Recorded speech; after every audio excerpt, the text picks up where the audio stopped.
गुरुर्ब्रह्मा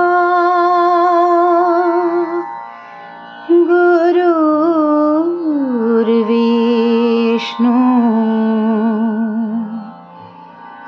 गुरुर्देवो महेश्वरः गुरुर्साक्षात्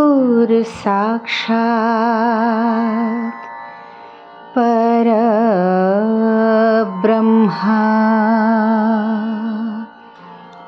तस्मै श्री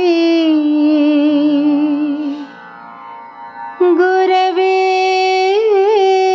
नमः।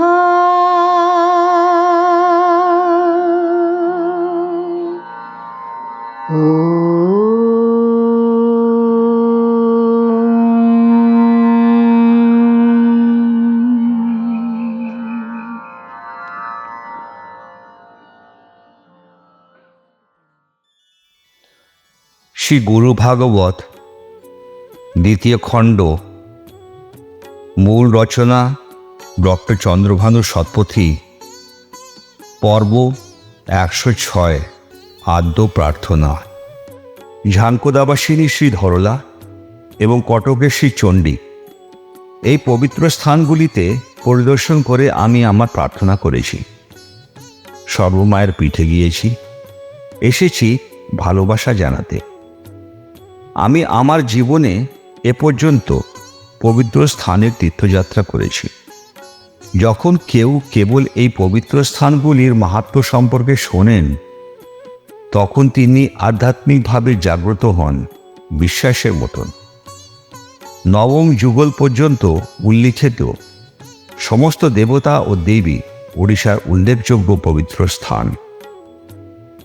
সর্বপীঠের ইষ্টদেব হিন্দু ধর্মের গৌরব। তাদের চরণে প্রণাম করে আমি কিছু পবিত্র স্থান সম্পর্কে লিখছি। বিশেষ করে হিমালয়ের বদ্রিকা ধাম, যা অতি মহান জ্যোতির্পীঠ, সেই স্থান পরিদর্শন করেছি। আমি দ্বারকা, কাঞ্চি এবং পুরীতে অবস্থিত আরও 3টি জ্যোতির্পীঠও দর্শন করেছি। আমি নৈমিষারণ্য, উত্তর ভারতের একটি বন, একটি পবিত্র স্থান দেখেছি, যেখানে প্রাচীন ভারতীয় সাধুদের বসবাস ছিল। শ্রী রামের নাম জপ করতে করতে আমি চিত্রকূট বন দেখেছি।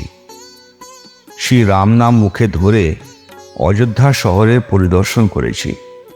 আমি বেনারস ও কাশীর পবিত্র নামে প্রেমে শিবের পূজা করেছি। আমি ভগবান বিষ্ণুর পবিত্র মন্দিরে কেরালায় শ্রী পদ্মনাভের পূজা করেছি।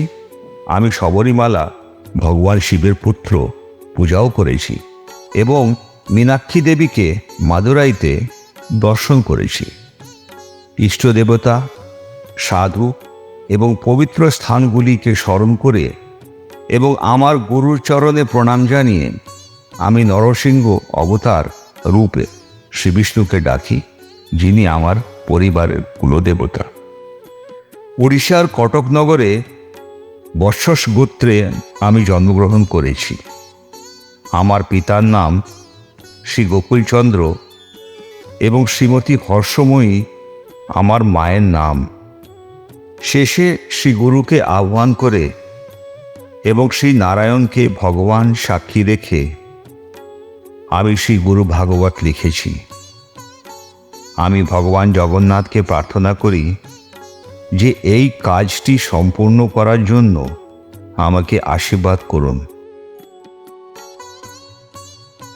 শ্রী গুরুর চরণে আমাদের সবাইকার সাষ্টাঙ্গ প্রণাম।